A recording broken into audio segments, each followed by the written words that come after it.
Fore plebs, all right, Barstool Sports. We got the whole gang: Frankie, Borelli, Lurch, Trent, myself. Hello, gentlemen. How are you? How are we feeling? Are you excited to talk some golf? What's going on in your life? I feel good. I have a couch now. I'm sitting on it right now. I think the last time we recorded, I was waiting on a couch. I did watch the guy. I just sat here while the guy built it. It took him 45 minutes. I think it was the best I ever spent. I have a couch now. I'm sitting on it. So I feel pretty good about my life situation. Do you find it to be a weird situation when you're watching another man just do what you could be doing as a man? Yes, and I even asked him if I should leave. I asked him if it's going to make you uncomfortable, I will just go wander around the city and go grocery shopping or do something. And he was like, no, I do this all the time. But does it make me feel like less of a man? Yeah. But I didn't have to do it, and that's really what I got out of it. I don't care about anything else. And it really did look more difficult than Lurch was saying. Like, you just got to turn on the things on the legs of the chair. No, that's not true. It's way more difficult. I'm glad I paid money for it. Turn on the legs of the chair. Oh, yeah, you would have crushed that project. Just turn on those legs. hit the on switch, Trent. Screw on the legs of the chair. That's what I was trying to say. What was the most difficult thing that they did? Yeah, it's hard to say. They were doing so much, and there was just stuff all over the apartment. So it's really hard to say. But it looked difficult. Looked like something that I couldn't do. So like I said, I built these TV stands. I don't want to bore people too much with what's going on in my apartment, but I built those TV stands, and that's just screws and pieces of wood. A couch, there really were cushions that they were putting together, and this upholstery that they were pulling over. I just couldn't do that. I could not be able to do that. Decoration's looking good. It's looking. Thank you. Yeah. It's really homey in here. I like from week to week the fact that your room gets less echoey. So it's like the more you throw in there, the better sounding it'll get. And like we can tell just how much stuff you're putting into that apartment based off the sound bouncing off the walls. It's a great point. It's less echoey in here. The decoration clearly is going well. It looks beautiful in here right now. But I did buy 2 plants that I'm looking at. They're right there. I'm going to try and keep those motherfuckers alive. Hopefully that happens. I can see the shadow of what looks like a martini light. Yep, there it is. That's just a college dorm room light right there. Classic. That one's a classic. $19.99 from IKEA. Yeah. It comes with the light bulb. You just screw that thing right in. Hardy R hard. You know what's fucked up about these New York City apartments is none of them have above lights. Yeah. They don't have living room lights above. So you have to provide your own lighting, and it's never great because it's just fucking lamps like that. I wish that there was a living room above head lamp, but they just don't have it. Attach that thing to one of those. So if you put that into one of those things on the outlet, it'll come with a clicker, and you can just turn them on. It's like having a switch. What do you think about that? I feel very interested in that. I was going to say there's a period of accomplishing this, and then once that period ends, that's just going to be your lighting forever. So it's like if you don't, in the first few months or weeks probably, maybe days, take an effort to make your lighting as good as it can be, then you will just have that same shitty lighting forever because you're never going to go back. Yeah, and in the old apartment, Robbie and I, we strung like white lights all around the exterior, and that actually ended up being really, really good lighting. I don't know if I'm going to end up doing that. That seems like a Christmas? lot of work. Like Christmas lights. Yeah, they were Christmas lights, essentially. Okay. But they... All right. You're just describing Christmas lights. But we kept them on the white light setting, so it just illuminated the whole room. It didn't look like Christmas lights. Well, it kind of did, actually. Oh, yeah, you made them white. Lighting, but it's definitely Christmas lighting. I mean... Yeah. But that's as close as you can come to a light above you that I don't have. Like, Lurch, the thing you have behind you, I'm jealous of that thing. Oh. Just a little Christmas lights fan, are effective. Christmas lights are effective. Houses, if you drive by a house with Christmas lights on, it's fucking really lit up. So, yeah, man, that checks out. We put up Christmas lights at Borelli's for Game 5 against the Lightning, and this company wanted to come, like Long Island Christmas Lights, and they're elite. They're like really good guys, young guys that just have this business where they go to these really big houses and they trim the outsides for them. Basically, like what we're saying with your couch, like if you have the money to spend it, like people just have their lights put up for them by this company. And they wanted to do Borelli's. They had the real old school big bulbs, and it was orange and blue right across the trim of the whole restaurant and down the pillars. I walked in, I'm like, this is the coolest shit I've ever seen in my entire life. You turn the lights off, like the actual restaurant lights, and it was just a blue and orange like caveman room. Islanders got blown out 8-0. We took the lights down the next day. It was just like Can't have it. Even though I'm against the superstitions with hockey, I couldn't have those lights on for game 6 and 7. Couldn't. Eight 8 rip is different. That one hits different. Yeah. If it's I remember 3-2, hoping it's that manageable. I remember hoping that you were going to tear down the lights on the live stream while it was going on because it was such a bad game. Yeah, that was tough. Transfusion Thursday, not tough. A lot of people are on maybe vacation or maybe you're out in the Hamptons, Nantucket, Martha's Vineyard, Lake. I don't know where the hell you might be, but it's kind of 4th of July week. Maybe you're working from home at a nice, lovely vacation spot in a backyard. A barbecue's going on today or tomorrow or this weekend. Drink yourself some Owens Mixers. The Paloma, I saw a couple Palomas yesterday when we played a little bit of golf. Delicious cocktail. You can whip that up quite simply with a little Owens, the grapefruit and lime poured in with tequila, and boom, you have an awesome cocktail. The Transfusion. Saw some people ordering Transfusions yesterday. I thought in my head, wow, it would have been a lot easier if they could just pour our elite mixer in with that vodka and make a perfect drink. Instead, they're trying to find ingredients. I don't know if I had enough grape juice running in the back. It was a disaster. So luckily we have changed the game, revolutionized the Transfusion game. So go to owensmixers.com, order that shit. Go to Amazon. Big company, Amazon, huge company, kind of changed the world in the last couple of years. They will just deliver the mixer right to you the next day. So you can go to Amazon.com, maybe even download the app. This isn't an Amazon pitch. This is an Owens Mixers pitch.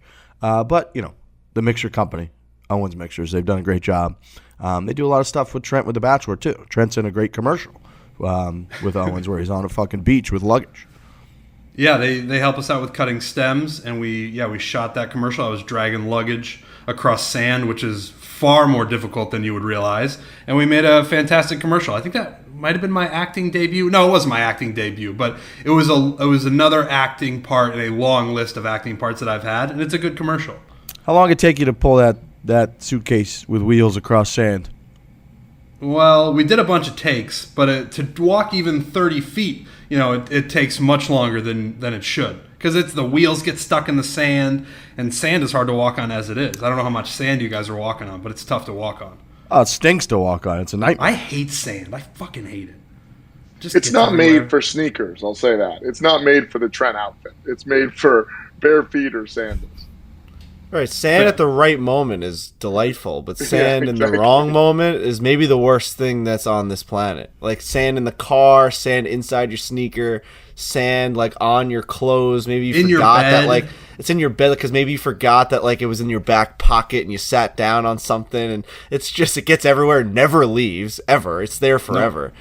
You know what always blows my mind? Like, I mean, this may not be as relatable, but I have a buddy that has a house just right on the beach in Long Beach, and they just don't care if you walk in with all the sand on you. And I couldn't believe it. Like, we all were on the beach, and just he's like, "Yeah," I was like, "You want me to like take a shower outside or something because I'm just filled." No, it's a beach house. We're just living in squalor now. There's just sand on the floor. Sand on the floor everywhere, and that feeling is uncomfortable. Trent, I have a question. What was your acting debut? You kind of just glossed right over that. If this was not your acting debut, you said you had a long list of acting. Wouldn't be getting the luggage in The Bachelorette? Wouldn't that be like Would that be considered acting? I was even thinking that was back acting because you weren't really sending that girl home like someone like a. No, I was thinking more like he actually But physically like he takes her luggage out the door, then like she still has to like put it in through security and stuff. Like he was just acting as a metaphorical sender of people home. My point is that he physically grabbed the luggage, though. Like he actually took her luggage. So at some but point, like, that could have been a job. Yeah, but when you're acting like and there's like a romantic scene, you're like physically kissing that person, but you're acting. True. I was thinking more along the lines of just like Barstool videos. Like, remember when we used to do a lot of those This Is Barstool videos where we would be in those? And I remember one video, I don't remember what it was for. We reenacted the scene from, oh boy, what's that Keanu Reeves baseball movie? Keanu Reeves baseball movie? Baseball or football? Baseball. People are yelling it right now. It's not He's not in the... No. People are yelling it. Keanu Reeves baseball movie. Oh my god. Where G-Baby dies. Yes. Hardball. Hardball. Is it Hardball? Hardball. Yeah, Whatever Hardball. the name of it is. Whatever the name of it is. Rest we in peace. reenacted First of all, rest in peace, G Baby. I feel like you Seriously. can't talk about that movie without saying that. And we reenacted a scene from that movie where I was dying in Coley's arms. So I think that was probably my acting debut. Trent and I used to act. You're right. When we would do outside of just the This Is Barstool, we began by doing foreplay skits when it was just the two of us. We had one where we hit a ball at like Rhea with a rangefinder. We had another one where we were in line in the bathroom and we were talking about like pace of play, and we had to act for those. And like John Kelly was kind of directing us on how to act, and didn't you guys like peer through a bush with Faraday, and you guys like That was that was a This Is Barstool production by Francis. I'm pretty sure somebody like was typing and Faraday was just roasting the guy for however he was typing. I remember he roasted Roan and Caleb by the water cooler. Yeah, that was exactly. a good one. He was really good at that. So you've done a good amount of acting. You got a nice list. Yeah, good, very. Why am I forgetting the actor's name from She's Out of My League? The skinny guy. Great movie. I like that movie a lot. Fantastic movie. But Barish, something Barish. Jay Baruchel. So just a real quick story. When we did This Is Barstool, he came in, and we were doing like a skit for like. Basically, they were like, you can come in and do a skit. With Francis, and Francis like wasn't there that day, and I remember them being like, Frankie, can you do this? Because they were promoting the movie Goon 2. It was like Colton Orr and Jay Baruchel, and they're like, all right, Frankie, come up with a segment. And I remember sitting in one of the radio rooms at the head of the table, and I had a professional Hollywood actor who's been in some of my favorite movies. Like, that guy's he's a really good actor in a lot of comedies. And then Colton Orr was there and a bunch of other people. And they're like, all right, Frankie, what's the plan? And I was like 22 years old. I'm like, well, we're just going to start out in the living area around here by the water cooler. And I remember I basically took ideas from other ones. Someone went to the water cooler, and then Colton Orr body slammed him. It was a horrible skit. But we got through it. I remember them being like, this is amateur hour. I was directing them around. I said, Jay, I need a little bit more in this take. It was just like... Dude, that guy Jay is best friends with Seth Rogen. He works with the best writer in Hollywood. And then he's got Frankie Borelli at the head of the table. Here's what we're going to do. I was like, if the chips explode when you get into him, I think that would add some effect. He's like, I can't explode the chips. I'm just here to do an interview. I was like, okay, it's over. And that is Barstool Sports, ladies and gentlemen. So yeah, Trent, you do have a good line. I think this was all about Owens Mixers. So go drink some Owens Mixers at the end of the day. That'd be lovely for everyone. Okay. All right, number one piece of news: John Deere Classic this week. We got a number one piece of news: discuss. John Deere Classic, TPC Deere Run. 5th major, obviously a little screwed because it's the week before the Open Championship, but I just wanted to bring that up. I know you guys are probably going to bring it up anyway, but I wanted just to shed light on the fact that the 5th major is this week. Got 5 top guys in the top 50. I saw top the defending champion is somebody from the Cactus Tour or something like that, which I laughed out loud. 5 guys in the top 50 are in the John Deere Classic. Who's in the John Deere Classic? I got it right here in front of me. Thanks for asking. I think Daniel Berger, Berger, the top guy, yeah. Mr. Cakes, as Frankie likes to call him, Sung J M, Kevin. I don't even know if people know, dude. That dude's got just the fattest ass on tour, man. Daniel Berger is absolutely cheeked up. I could not stop looking at his ass when we were at Torrey Pines. I even wanted to say it to him, what is going on with that wagon you're dragging? I forgot. I brought something up that was. I've never noticed it. Me either. I thought he was I'm thinking of a pretty skinny, tall guy, dude. Medium height.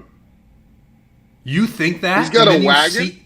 Dude, he's got a wagon. You could file a year's worth of papers in between those ass cheeks. It's just a fucking... I never noticed a canyon. Just an Oregon Trail wagon he's dragging back there. I'm with Lurch. He looks like Kevin Kisner to me. Right. Dude. No, he's big. He's much bigger in person. I know you guys have seen him probably from afar or something, but he's larger and he has a big rear end. We were out there during practice. Well, we were at Torrey, and Kiwa, not Tori. Sorry, we were at Kiwa, and he was wearing shorts during the practice round, and all of a sudden it was like he had the shirt tucked into the shorts, and then there was an actual turn of the body where it actually came out almost uncomfortable how big his ass was, and it was the talk of the range. We got people starting to talk about what was going on. I think I asked one of the players like, what's going on over here, and they just like walked away like, I don't want anything to do with that. So he's playing this week. Sung J M, Kevin Na, Brian Harmon, and Siwoo Kim. Just a murderer's row of people of golfers that people want to see. My God. I laughed at this, that like the European Tour this week just has a 10x stronger field than the John Deere Classic. I haven't really looked into that. I'm not sure, but what are those, the Scottish Open over there? Scottish Open, yeah, it feels like every good player is over there. Well, if we're going to talk about importance, Sung J M and Siwoo Kim, they're playing in the John Deere Classic, but they're not playing in the Open Championship. If we want to start splitting hairs, interesting story. Actually, very what they're doing, because they have to, if they medal in the Olympics, that is one of their only routes, maybe their only route, to forego having to do 2 years of mandatory military service in South Korea.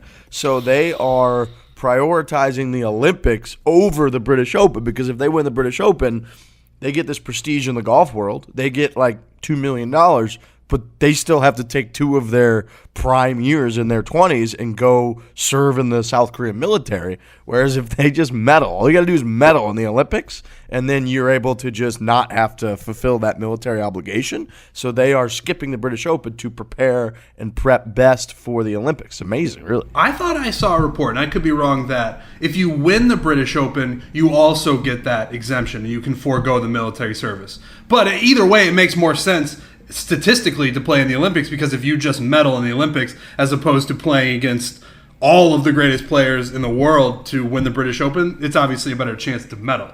Now, let me ask you this. Like, if you're going over there and you're, Xander Schauffele or something, and you are like one stroke ahead of one of these guys, and you could get a bronze medal, or this other guy could get the bronze medal and it would completely change his life, would you even consider just being like, I'll just make bogey?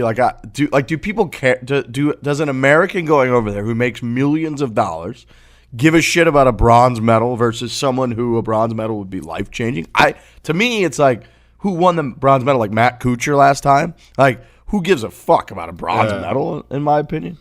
I don't even think if you have it, you show off the bronze medal. It's like, no, because some people that like don't know might be like, oh, is that gold? It's like, no, this is bronze actually, because like it's like they kind of made it somewhat the same color, and like now I just have to explain. You put it in the right light, like in your house, like it looks super, gold, just a little bit darker, and it's just I finished in third. I hit it in the water on 17. Like you have to like tell the whole story. But I think if you're a competitor, you bury him and then you give him like a military salute after and be like, see you in 2 years. What? I'm saying if you're a competitor, if you're a fucking competitor, you're like, see you later, pal. You're not going to let the guy win. Just digging the guy's grave after. Sending him to war, Frankie. Yeah. War. I mean, war, Frankie. How much of a golf course? War. How much of a win is that? Like, I just defeated you. Now get out of here. USA, baby. Woo! What an answer. I mean, I think I was going to go the opposite way. I was going to say, yeah, do him a solid, but I like Frankie's answer is better. I said if you are a competitor, you send that guy straight to the front line. Look, you're probably right. You're probably right. If you want to be a ruthless competitor, you're probably right. I was thinking more along the lines of a human being and like person to person. But if you want to be a competitor, I love it. I'm into it. So is the story that they actually are going to have to serve, or that they are now eligible to serve in these 2 years? Mandatory service. Yeah. Frankie's over there. Rio Ishikawa, who's just. We've had multiple in the last 5 or 10 years. A couple years ago, who was? Was it? Do they? Was like it Rio Ishikawa? I'm totally blanking on names today. Do they go over there and like teach golf or like play like? Do they do something just like similar to like? I want to know what they go over there and do when they have mandatory military service for South Korea. Like, especially when you're a fucking professional athlete. It has nothing to do with golf. Like they're actually going into combat training and They're shit. just like everybody else. Yes. Wow. Was it Sangmoon Bay? Yes, that's who it was. That's who I was trying to think of. He was at the President's Cup, right? And I remember them talking about that. And that was like his last tournament until he had to enlist and go serve in the military for a couple of years. So yeah, correct. I'm looking at this article from 2019 that says Sangmoon Bay still searching for his old form after military stint. He was away from golf for 2 years. His world ranking plummeted lower than it ever been. Obviously, So it's not like you are now eligible. You could be drafted, Frankie. You are over there required to serve 2 years in the military, I believe. Wow. I'm seeing KJ Choi did it prior to turning pro, too. I'm thankful that we don't have to do, like, we have people that just, the America's fucking awesome. The fact that people over there have to deal with that is insane. We got people that volunteer. They just sign up. Volunteer, and they just do it, and, the weaker-minded, physically weaker people like me, like who just physically wouldn't be able to do it or mentally be able to handle it, they just go and do it, and they protect us. And the fact that they have to fucking take these people off of their path to greatness in their sport that they've been playing their whole lives, they're the best in the world at it. They just take them off the golf course for 2 years. That is a travesty. How about South Korea too? Is like, well, if you're really the best in the world at it, then just go win like the gold medal, and we'll take care of it. Think about that. Right, be the best for those in the world. two guys. For those two guys, like it's not. You normally go to a golf tournament, you're like, yeah, I want to win, I want to make a bunch of money, I want these FedEx points. These guys are going to be playing in the Olympics, so they don't have to mandatory serve in the military. That is the most pressure you can have. I'm telling you, if they don't have these guys on the feature coverage, like this is great. This is just great TV, and like they might even flash like some footage of like a military parade and be like, this is what's waiting for, and really drum up that intensity. That's good television. This Frankie's is as over there close. trying to make a 3 on the 18th and knock Sanjay M to the military for 2 years. Well, if I was a competitor, send them off. This Salute. is as close to a real life situation. That's similar to your gun on the 18th green if you don't make the putt or the fifth putt or whatever. This is as close as you're ever going to get. Like, if you miss that putt to medal, you're shipped off to the military. It's just, you better make the putt. Wow. You have to make them. It's unlike any other pressure. It's so meaningful that they are skipping the British Open to prepare for this, so they're in the best form, which, again, I think it's probably the right move. But yeah, So he's in the John Deere Classic, but not the British Open. But there's a little bit of a caveat. We could argue there's a caveat, but who knows? Maybe a little one, but I don't know. I like the move of guys now going over and playing the Scottish Open. I know you guys get fucked, Trent, with the John Deere Classic. I'm sorry, but I like the move. I think it's smart because these guys don't play links golf ever, and then all of a sudden they just appear at the British Open and they're supposed to play links golf and win. Now I'm thinking about it though, like Tiger Woods just did that all the time and he would just win and it wasn't a problem. So I don't know. He's an outlier though. It's hard to make any comparison to him.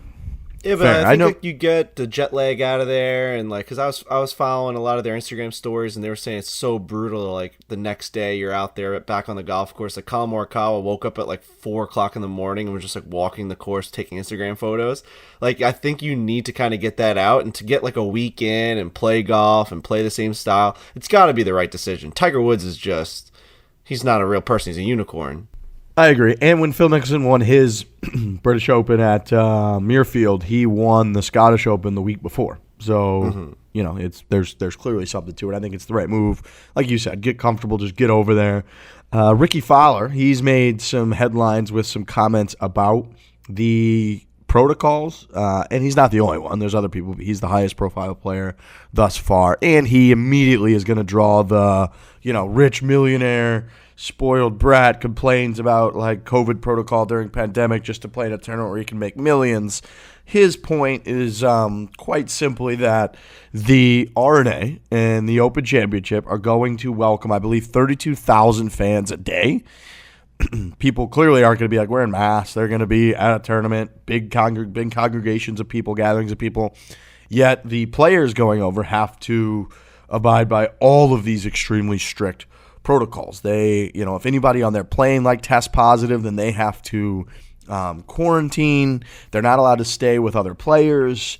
there's a ton of kind of extra protocols that they have to go through in order to play that the fans clearly do not have to do. So it seems a little bit hypocritical or inconsistent. It reminds me a lot of kind of Dave Portnoy's point on the NCAA with NC State where they just kicked them out of the tournament because somebody tests positive, where they had fans all over the place. And it's like, well, who cares? Like, if you're not going to kick all the fans out, you're going to have thousands of fans all sitting together. Why the hell does it matter if you have 15 players that are together on a bench or whatever? What the hell's the difference? So it reminds me a lot of that. I think he's catching some Rickie shots that he should not be catching. I think he's making very clear, rational points.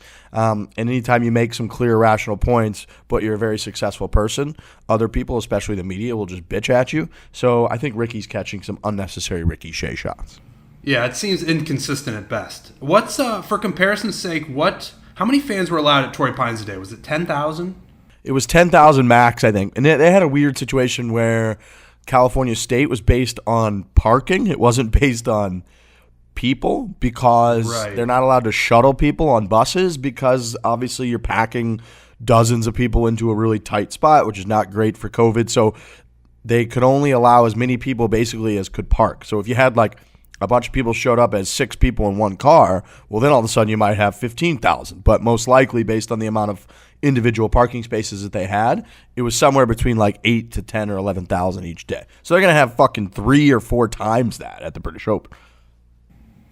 Yeah, that just doesn't seem right. And why would what has the RNA responded to any of these comments? I would say likely probably not. But how can they justify, like you're saying, letting in 32,000 people and then turning the screws on these players who I'm sure are being tested. I'm sure they're trying to be as safe as possible, but also not being able to stay with other players. That is a big burden on some other guys too.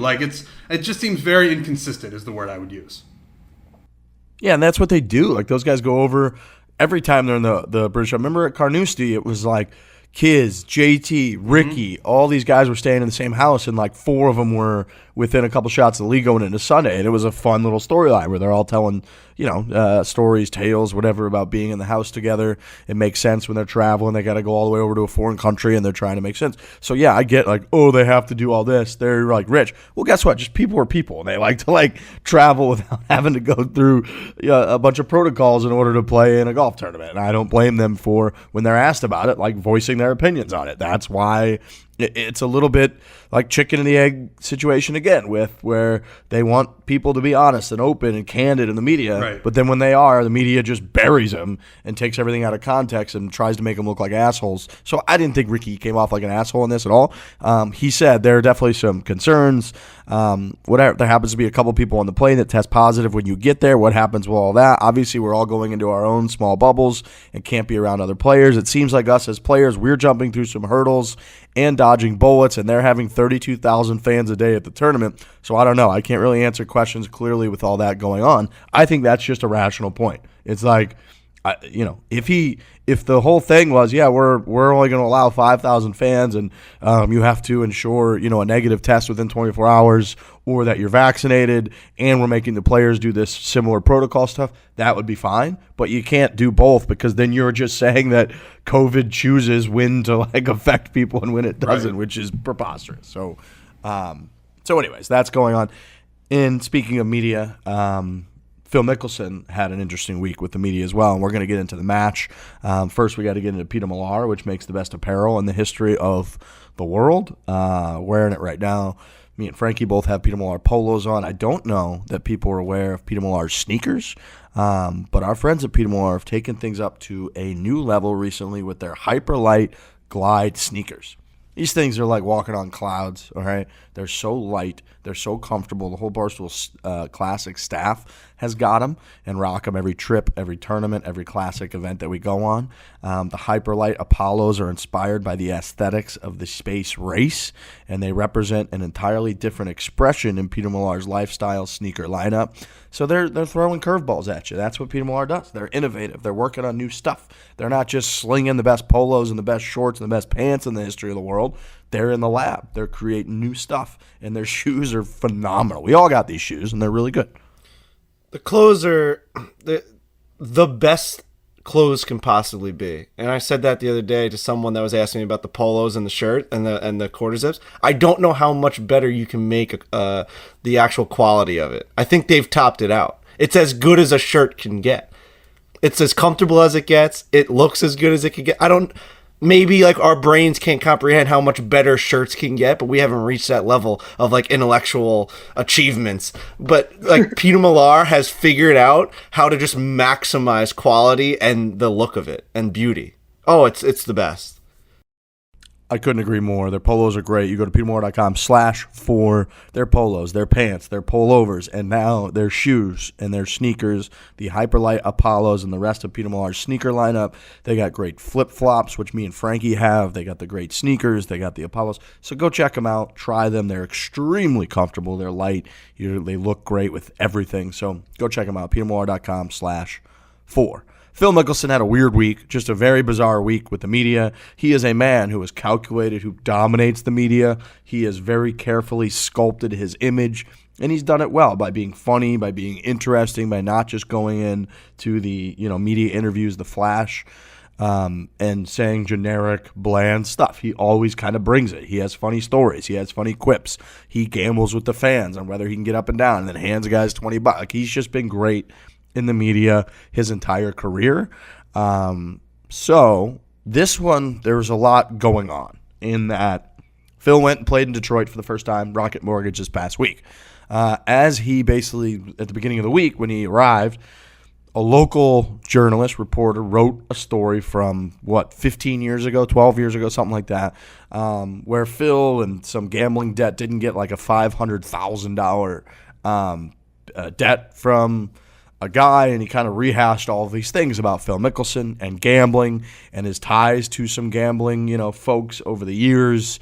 Phil did not like this, but in a very peculiar move by Phil, used it to say that he now will not return to Detroit in the future, which seems like an extremely awkward punishment for the entire city of Detroit when one, loser Twitter egg journalist, writer rehashes a story from 10 or 15 years ago. So Phil just threatened to say, and just did say multiple times, like, yeah, this is how people just don't come back to Detroit ever again. You're going to ruin it for everyone. No one's ever getting charity money in the city of Detroit ever again. I just kind of laughed out loud. It was a very bizarre reaction. Dude, he wouldn't stop talking about it.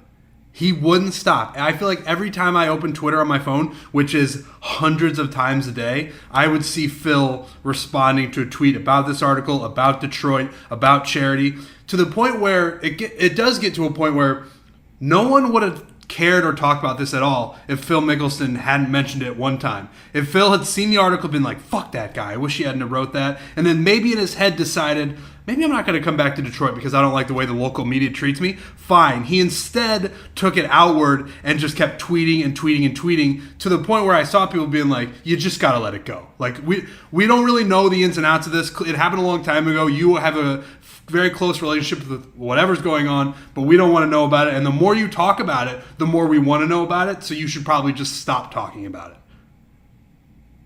Yeah, it was kind of a shocker.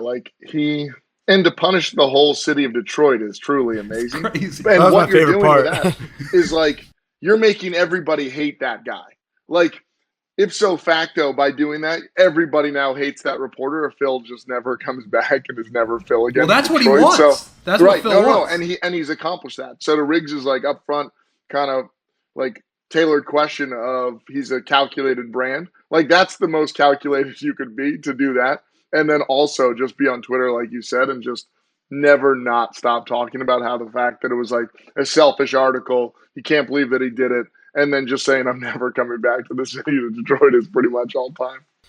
Just Detroit pizza places, just everything. The economy of Detroit will not be stimulated by Phil Mickelson ever again. He will not be attending that city because of this one guy that just won't stop writing about this story from years ago. It's very, very funny. I saw exactly what you saw, Trent. He's in the replies. Yep. every person that agreed with him, he'd write, I agree, and then go on about why he agrees with what that person wrote. It was so petty. It was so ridiculous. The fact that a guy like Phil Mickelson also thinks that, like, a city like cares that he's gonna come back or not. Like he'll embark he's gonna come back like fucking like parting the sea. Like everyone from Detroit's gonna walk out of their buildings and watch his plane land. Like, come on, Phil, you're Phil Mickelson, you're a golfer. There's nothing that's gonna change with that city if you don't come back because you don't like the guy that wrote an article about you. Right. It's a huge leap to say that he's like this needle mover now, that like, no, the whole weekend, everything about that weekend falls on its face because Phil Mickelson isn't there. Yeah. But however, he's kind of like got that as like a you understood that somehow it's partially believed based on how people like acted and how he acted. So he's won this battle pretty clearly, and it's been fun to watch. Well, if you reply to everyone on Twitter, you're gonna make people think that it's right at some point. Like, if I'm just like, the moon is not real, it's made out of cheese, and someone's like, yeah, actually, I agree, and I write, like, this guy gets it, like, all of a sudden, the moon is now made out of cheese on my timeline. Like, that's kind of what Phil was doing. Like, oh, I'm not coming back to Detroit, and they're like, yeah, you don't come back, and it became this big thing. When it might be 150 people. Right, exactly. Might be. I will say, it does make me believe that Phil runs his own Twitter. Yeah, he definitely does, for sure, without question. He was deep in the replies, and there were a few other interesting considerations, which is, Phil's smart enough to know that if you really didn't want this story to get out or get a lot of attention, then he wouldn't have done what he did. Like, it clearly got infinitely more attention because of what he was doing. Phil, coincidentally, he's got this match coming up that needs attention, which happened yesterday, and he decides to drum up all kinds of storylines in the media before it. So I thought all of those things were at play as well. That who knows how many calculations may have been going into it, because there was just a lot happening all at the same time, and Phil being in the news at a time when they need people to tune into this match thing. I think there's probably something to that, because I think Phil's more calculated than to just go on and on and on and on about a story that he really just wanted to not be talked about. Yeah, that could definitely be part of it, but it does seem that Phil is touchy about the gambling stuff in the past. Like, whenever that comes up, it gets weird with Phil, which makes it less logical for him to bring as much attention to this as he did, because I doubt he wants people bringing this up all the time. But it does seem like, and there's been like, I don't know, I forget all the legal terminology about what happened in the past with him, but there has been stuff there. So it's like there's just a lot of smoke, and I feel like just adding fuel to that fire doesn't feel like the right type of publicity for a thing like the match. But you are right. Phil Mickelson's name was easily the number one golfer in golf last week. So I don't know. It's hard to say. Yeah. Well, I think anything finance, Phil gets a little bit uneasy about, because there was the insider trade, and gambling. It's like he just wants to move past that for sure. So I think in this way, he is going out of his way to completely bury this guy, so no other media thinks, hey, this is a good idea. I'm going to try to knock at Phil's financial background, because I think he really wants to move past all this. But in the short term, it has the opposite. Right. Short term, definitely.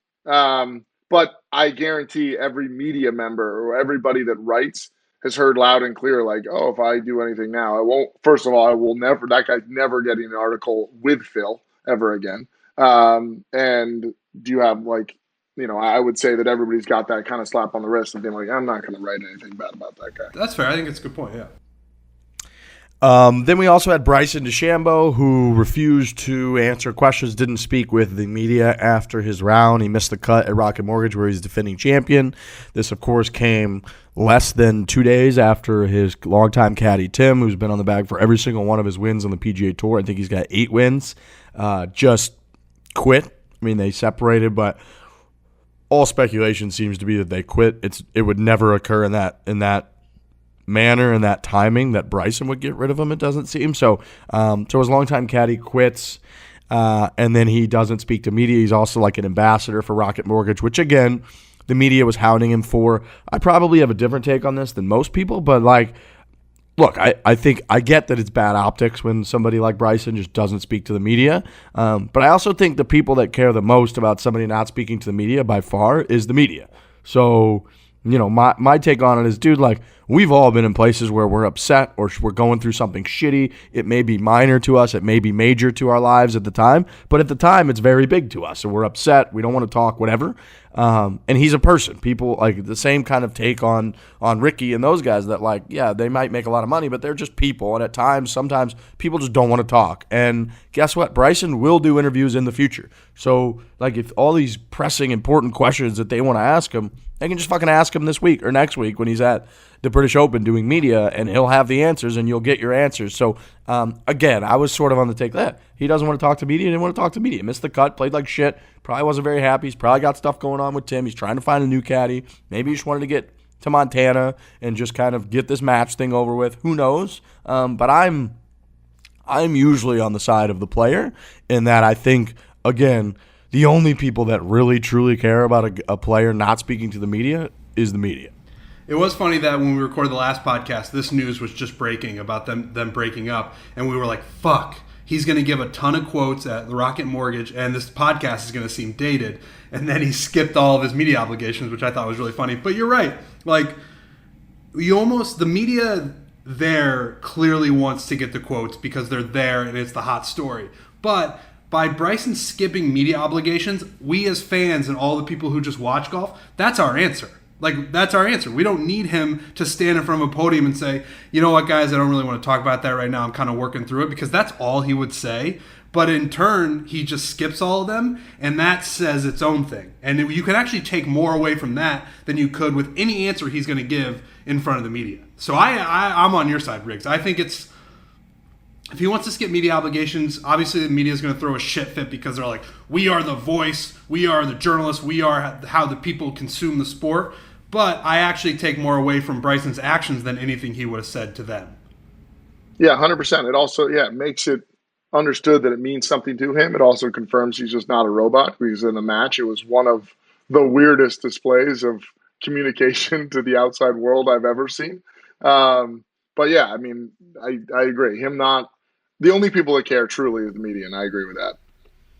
Would have liked to get his take, just because, like, if you take the Bryson that we kind of like that gets under our skin, you want to see this guy like kind of squirm. Like, I want to watch Bryson talk about how, like, his life is not as, like, perfectly calculated as he claims it to be, where, like, every time he doesn't make a putt, he's like, well, it's just because of this, and it's not because of what I did all the preparation, I did all the math, I did everything. Like, it's he's always just like, I got this handled. And, like, dude, your caddy kind of just, like, quit on you the day before the day of this tournament, and, like, you ended up missing the cut. Like, can we just hear you can we see one tear or something? Can we see something? Right. But I get that, like, you know what, he doesn't want to talk about it. It is what it is. I'm not going to kill the guy for not doing media. I just personally would like to see a little emotion out of him, like, just because I think we've earned that. We've watched a lot of Bryson be cocky and, like, just all over the place. Just give me one, like, you know what, this kind of sucks, and my golf career, this is a little bit of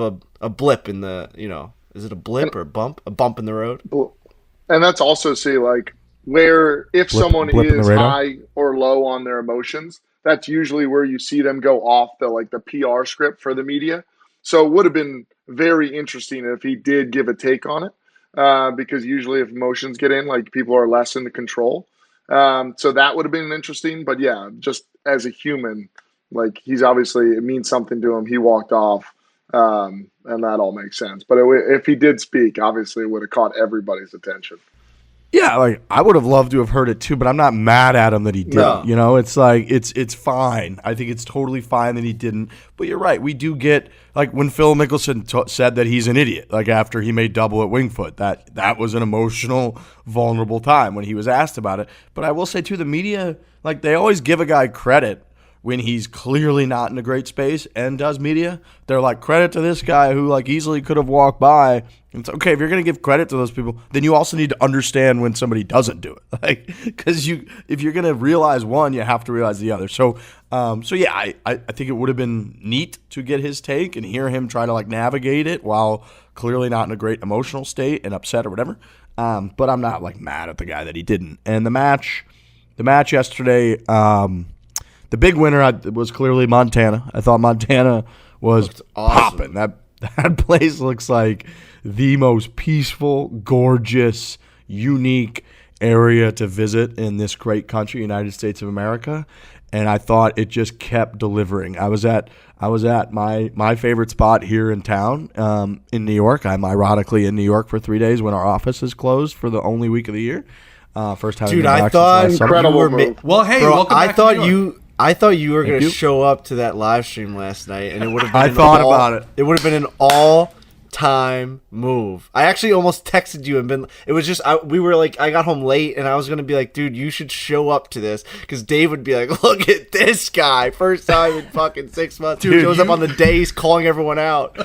You wandering that back hallway that's behind the gambling game, just seeing Rick's Barstool strolling down before Dave sees him would have been really something. Dude, I didn't know enough about what was going on because I don't care about basketball. So I didn't piece it all together in time. And by the time I realized that it was like midway through the fourth quarter, and I would have missed the whole thing. But man, after seeing the rants from Dave, where he was doing the Dave Portnoy show on the live stream, just roasting all the other employees for not working on 4th of July, if I just showed up in the office and was like, "Let's go, boys, Overs Club," it would have been so good. So I'm pretty rattled that I missed out on that. Or if you had just sat at your old desk and started hammering at keys, and they're like, what is going on? What's happening back there? And it's just Riggs back there hammering out a blog. That would have been good, too. Dude, you're right. If I was just posting blogs, if I wrote like 6 blogs about the match last night. Oh, my God. That was a miss. That would have been a miss. But I was at Danino's, my favorite little Italian spot here in the Village in New York City, where I hadn't been in like a year. And there were like 4 or 5 other people, all from different ages. We had men, women, all kinds of different people from different backgrounds, just kind of tuning in. They had the basketball game on one, they had the match on the other. And everyone just continued to comment about Montana, and to the point where people were like looking up flights to go to Montana from the bar. So I thought that was probably the biggest takeaway, was how sick that place looked. And the match overall, you got what you always get. Production kind of sucked, which I think gives a little bit of a peek into the window of why we actually don't do like any real live golf with any of our matches, because it's really hard to cover golf live. It's really, really hard. Tiny ball is going like 300 or 400 yards, and you have giant cameras that you have to operate and try to follow it. It's hard enough on PGA Tour when they hit the ball straight all the time and at flag sticks all the time. Now you get amateurs where the ball could go anywhere, and you get, you know, a few camera guys that are basically probably freelancers that they brought in. It's not the full production team of an entire round covering 18 holes. It's just hard production-wise to capture all the shots. So there are a lot of times where somebody hit their tee shot and they pan to, you know, the fairway camera guy who's just out to lunch, looking at the sky, looking at the fucking mountains. You couldn't find the ball. So the production was never great.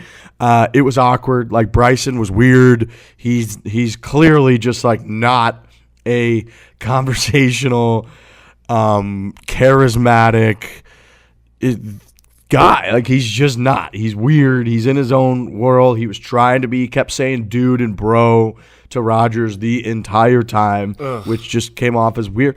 But, you know, overall, like, did I watch it? Yeah, I was fucking watching it. I thought it was entertaining, and I wanted to kind of see who won. I wanted to hear the chatter. I think listening to Phil and Bryson talk about putts was fascinating. I thought Bryson going through his whole routine with the clock and then coming out with, like, it breaks 10 inches and Phil put the tee down, and then Bryson saying as he stood over it that he actually felt just kind of his instinct was that it breaks a little bit less than that, so he changed his read on the spot and then made it.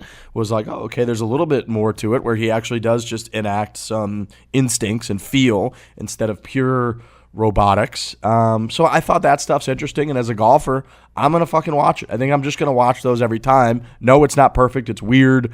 I don't think, like, you don't really know that characters are going to be good or bad until they're good or bad. So it was the same way with Steph Curry. It was like a big name, one of the biggest, you know, athletes in the country, star power, loves golf, pretty good player. Let's get him out there. And then he just was kind of boring, and you just don't know what you're going to get until you get it, basically. So yeah, overall, is it the most impressive thing that you're going to rave about from a programming standpoint? Nope. But, like, it's pretty fucking entertaining, I think.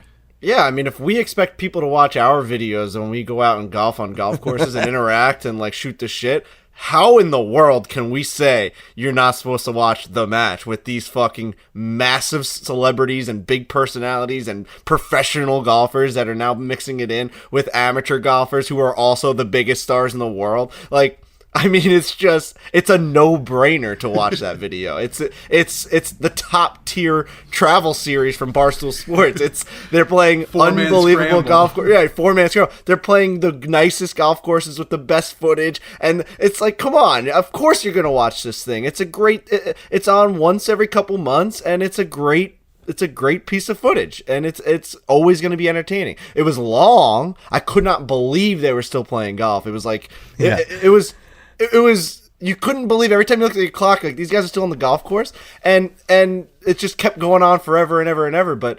I think it's a must watch every single time, and for those reasons, because of like what we do, you have to watch it. and say what you want about Bryson, but watching him hit drives at that elevation is fucking fun. Like, it feels like the allure of like the '98 home run race. Like, just watching a guy hit a ball really fucking far is always fun. I'll always watch that. And Montana, like you guys are saying, it looked like a simulator most of the time. I thought they were hitting at a simulator. It was just beautiful. But yeah, I never thought about it that way, Frankie. But if you're going to watch us, which I hope that you do, Foreplay YouTube, please subscribe. If you're going to watch that, then you're going to be watching the match with these guys. Of course, dude.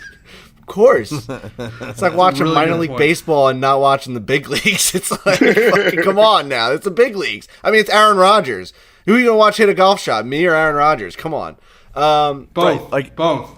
Yes, yeah, but true. I'm saying, like, if you do the first thing, you have to do the latter. Like, you Correct. can't. Well, true. Like, think about it this way. Like, if we had a video out with Tom Brady and Aaron Rodgers, like, we'd be like, how are people not watching that? And now you're exchanging us for Phil Mickelson and Bryson DeChambeau. Like, I mean, you have to watch it. Yeah, it's a great production. I think they've done a great job with it. I think and I don't even know if it could ever get watered down. I would love to just see more and more and different pairings of stuff. I want to see more amateur golfers as well. I also want to see the 4-man scramble on there on national TV. I would love to see them give us some shine, since we are paving the way of having these. We are the what's the word? What's the word I'm looking for? We're the pioneers of like this 4-man scramble competition on live streams. Well, we don't really do a live stream, but we do it on Instagram, actually. I like that. I like that this has turned into a pitch for us. It's a pitch. It's a pitch. It's a pitch. We should be on one of the matches. Let's go. Get the 4-man scramble versus Phil Mickelson. Put it on fucking TV. Did you guys see Tom Brady washing his club with water from his cart cooler? I did. Oh, and I loved the move. What a great move. I saw our guy who we love, Shane Bacon, shitting on him for it. I thought, Riggs, you did the same. I thought, Riggs, you said, like, automatic loss from the hole or something. I thought you said that too. I literally said automatic win of hole. Yeah. So, love this move, common man shit. I think Shane said the opposite, right? It's a miss by Lurch there. Shane said Tom Brady just cleaned his club out of the cooler with drinks inside, and I think this deserves an auto loss of hole. I was like, no, this move, this is a classic. This is a common man move. This is just... You're grabbing whatever you can. You're trying to get that puppy clean. And he did. And it was like one of the most normal things I've ever seen that alien Tom Brady do. Yeah. It's like Shane was implying that someone was eventually going to drink that water. Right. Which you don't drink. Right, No, it's like, who cares? It's just to keep your drinks cool. Yeah, exactly. I like that move a lot. I like that move a lot. I love Phil Mickelson's little quirks and the things that he'll say, like, under his breath, and the way he delivers the things that he says, like the one where Bryson hit the drive, he cranked a drive, but it hit the cart path and it ended up being like in the rough, and Phil won longest drive again. And the way he's looking down at the scorecard and talking down to Bryson, being like, he's like, well, that's in the rough, and Bryson goes, it was pummeled, and he goes, but you hit it in the rough. And that's no good. As he's writing in W, like on top of that hole, just so funny. He really is, like, when he's on his game, there's really not. I'd love to see his type of shit talk compared with a guy like Kiz, like how they'd interact, because he is a good shit talker to an extent. Like, he's like clean and he's like dad funny almost. And then you'd have a guy that would like really kind of. like Kiz would kind of like run circles around him with like digs and like getting mean and like shitting on Phil where like he wouldn't know how to react. But I would love to see that interaction because he is a good shit talker to some extent. It's also on camera, off camera though too, which is tricky. You know, You it's get a like, very big difference between like because Kiz is fucking Southern, Yes. like hillbilly, Aiken, and you got Phil who's California. Like he's the exact opposite, as far opposites you could be in this country. And the two of them, like the kind of shit that they would say to each other, anything could come out. Yeah. Kiz did tweet he wish he could commentate the back nine, which if they want to add some color to these broadcasts, you give Kevin Kisner a microphone and you just see what happens. Oh. And also like allow like an HBO live stream where they could say anything. You know what I mean? Get it off like that public delivery. Put it on Barstool, where it's just a live stream of the match of these people saying whatever they want to talk about during the match, because that would allow for, I mean, an incredible viewing experience. We need Kiss to be wearing ridiculous headphones with like a massive antenna popping out of his head, walking around with like a fluffy microphone. A Bob Barker microphone. Yeah, going up to the guy and just like shoving it in his face, being like, "What'd you think right there?" Like after a bad shot or something. Like, what were you going for there? Like in his like little dialect, the way he like talks down to a person with that. Like you had no chance on that putt or something like that to Tom Brady. That he would just malfunction. Yeah, he absolutely would. So yeah, and I imagine these things will continue to evolve. You get somebody like Kiz. I mean, I remember JT was awesome. Like when he commentated the match, and he was he called Charles Barkley like a fat ass on the coverage. So I mean, you can get good stuff like that you would never get in any other arena. So it's just pure entertainment. That's essentially what it comes down to. Like these things are pure entertainment. They raise, I believe, donations and contributions will provide 6,300,000 meals for Feeding America and $2.6 million to My Brother's Keeper. So it's for a good cause. Yes, these guys all make a ton of money off it, clearly, but it also raises a lot of good money and it's entertainment for us. So it's a good thing overall. Hard to shit on it. Like I get breaking down things about it that could be better. That's all fun and games, and we joke and make little quips. But just bitching about it overall is very stupid. And I think we're all pretty much in favor of it, much like we're in favor of Whoop, which is the revolutionary, most powerful fitness wearable, provides 24/7 personalized sleep, training, and recovery insights to help you unlock your potential. I got to say that I woke up yesterday and I had a 99% recovery, I believe. 95% recovery, which is the highest I think I've ever had. My HRV was at 99, which my HRV is never at 99. Whoa, that's really high. And this, again, this is like you got, when you see that when you wake up, it's like you got injected. What's the Bradley Cooper movie where he's Limitless. Oh, yeah. It's like you got injected with whatever took the pills from Limitless. When you see that, it's like that's what I feel like is running through my veins when Whoop hits you with that green 95% recovery, and it's life-changing for that day. So I'm on the other end of it today. I'm a 26. Ooh. My HRV was a 42 last night. Just because Frankie and I played golf yesterday in 95-degree heat, and my body just took a beating, and I just don't think I slept all that well. I feel okay, but Riggs is right. When you feel that 95, that's a good feeling. 26, less of a good feeling, but I'm glad that I know. I'm glad I'm taking care of my body today. I'm drinking a lot of water. I'm just trying to, rest the engines a little bit. But Whoop is good just for tracking all that stuff, knowing where you're at.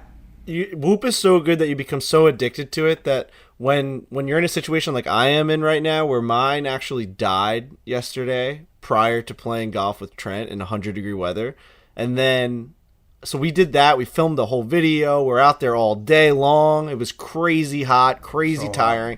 I go straight from there. I go to a men's league roller hockey game. Shout out the Outcast. We won the game. I scored another goal. I'm the leading goal scorer on the team, by the way. I don't know if anyone. No way. Are you really? Yeah. Your team has to suck. No, dude. No, I'm telling you, I'm playing really good hockey. We're probably 500, so we're not that great, but I'm scoring goals. I'm finding the net. I'm just finding the net. I think I have like 14 games played and like 7 goals, but like 15 points. Do you have the most games played? No. No, that's in the 2 seasons. So this season I have 7 games played. I think 7 goals or 6 goals. Jesus, Frankie. Yeah. Frankie's a goal scorer.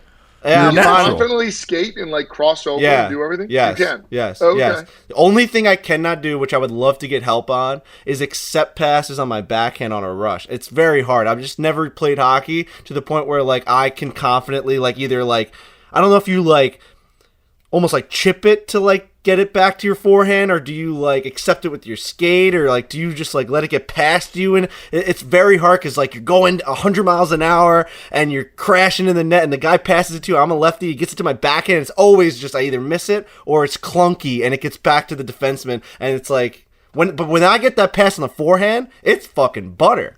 Dude, one of the biggest tests that our coaches would run in college was like if you would skate pretty much full speed, cut across the blue line, going towards center ice, and somebody would have to fire you a pass on your backhand and see if you could catch it.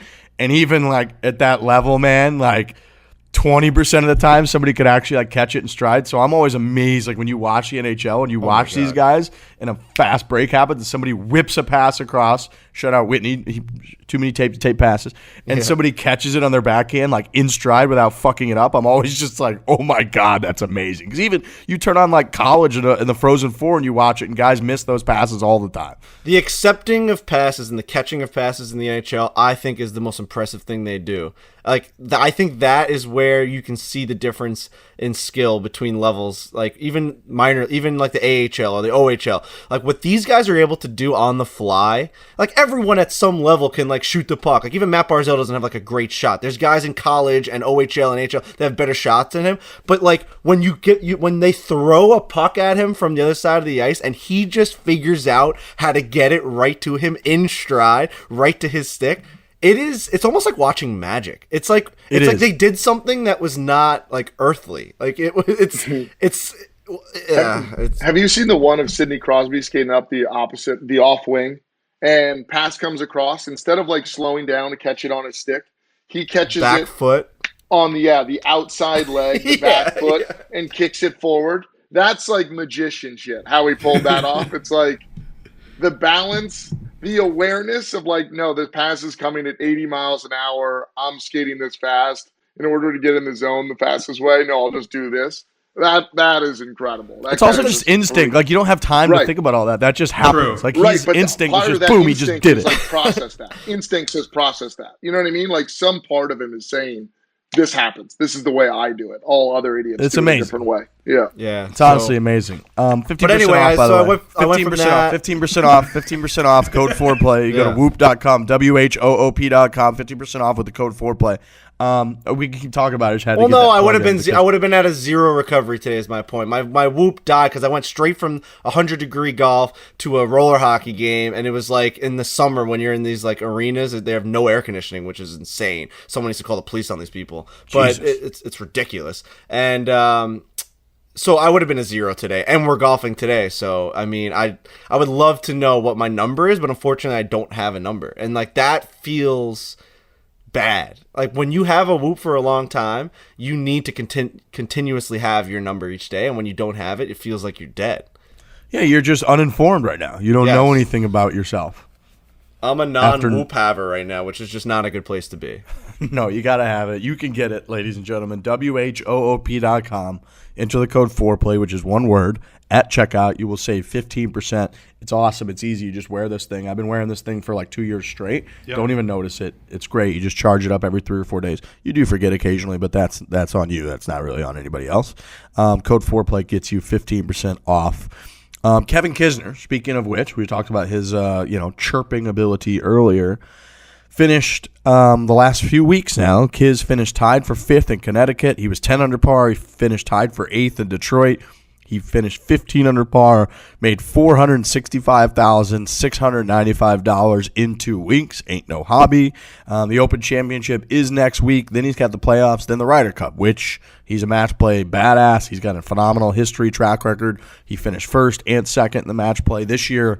Again, he had a good run in the match play, won a couple matches, ended up losing his 3rd one, I think, to like Matt Kuchar in a good match, but clearly he's capable of taking down big names. I think he beat like JT, took down some big names this year, and if he continues to play well, going into this next month and a half stretch of golf, and all of a sudden you get those captain's picks coming up for the Ryder Cup, and you have the history that we have over the last 20 years where we fucking suck, and we get killed taking the same guys over and over and over again, and you have what happened in Paris in 2018 where they took the same guys and they sprayed it all over God's green earth. Over there, they were in fescue and hazards, and we just got our dicks kicked in by the Europeans.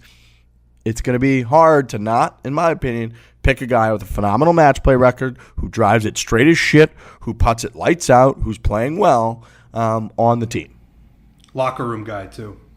Yeah, Yep. We need that. Oof, it was got ugly there the past couple of years. Just a bunch of individuals. I think Kiz could help melt it together, which would be helpful to see.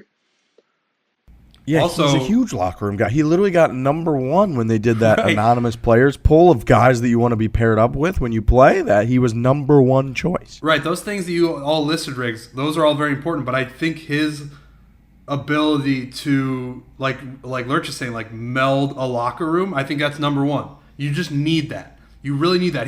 We've hung out with him enough times where it's just, he just makes things better. He just makes conversation better. He makes everything run smoothly. And in a room where it's a lot of egos, I would imagine, just all over the place, Kiz, I think, he would be able to level that down a little bit and get everybody on the same level. He's a no-brainer, obviously, for this crew.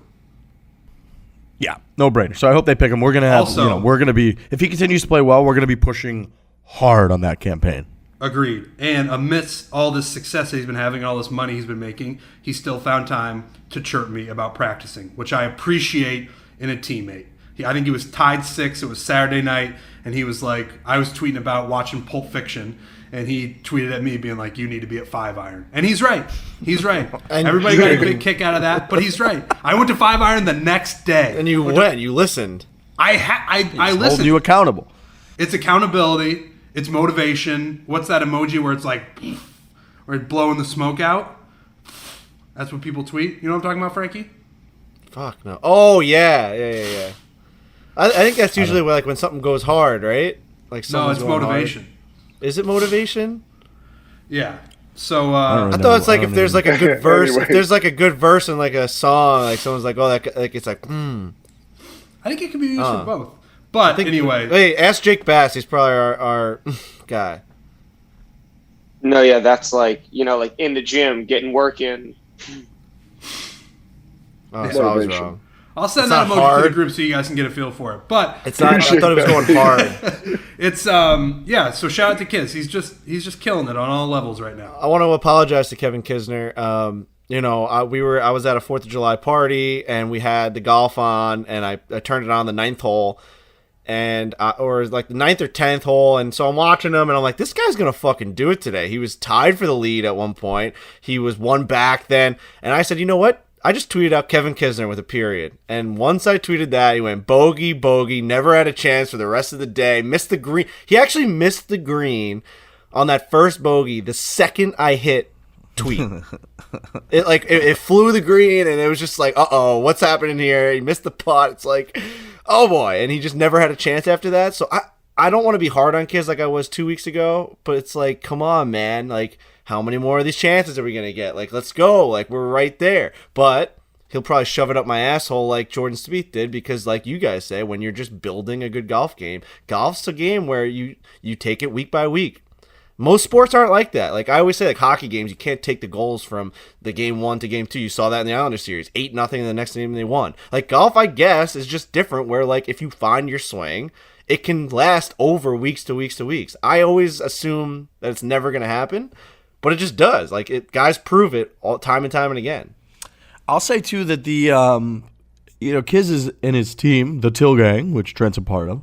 They at the U.S. Open were talking about, I was like, how's his game? How we feeling? Expecting very negative stuff because it was Kevin Kisner to U.S. Open, which he has openly admitted, like he just doesn't think he can win basically.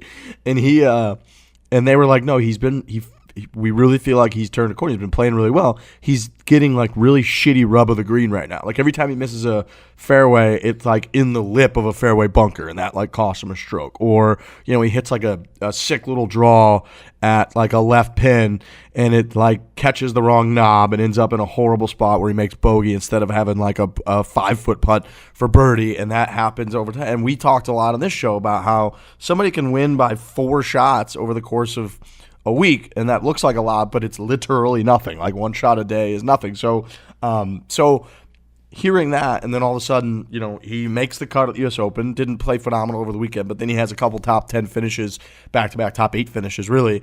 And I do think that that's building up. And Kid's hitting it well. This major, the British Open, which is coming up next week, is his best major championship historically. He's played well there. He's had a few different chances to win. He likes it. He plays kind of a relatively low draw. He putts it really well. And so, he could contend out there, especially if that wind picks up and stuff. So keep your eyes on Kevin Kisner going into this next little stretch, because our boy could make some hay and hopefully gets his way on that Ryder Cup team, because it'd be really cool to see him out there. All right. Next time, by the way, I just looked this up. Because, coming up here real soon, we're going to be doing the Michigan trip like we said. Look at this. Oh, can you guys see that? Oh, no. No. What's that say? What's that? Forest Dunes? Forest Dunes. Forest Dunes Golf There we Club. go. I wanted you guys to see that logo. It's a beautiful logo, man. That was the best How part sick about is that Wyoming logo? is the wildlife was just there, just apparent and just there. Like showing a moose off to the side is just incredible. Wrong state. Montana? Yeah. No, but that's where the match was. That's what I'm saying about how, like, your logo, didn't that just have a moose on it? Forest Dunes? Looked like a deer. But didn't you say Wyoming? Why'd you say Wyoming? Oh, did I say Wyoming? I meant to say Montana. Anyways, I was just that's why saying, I like, said different state. yeah, Not even appreciate close that. either, like words Pretty wise. close. Yeah. Well, Location-wise.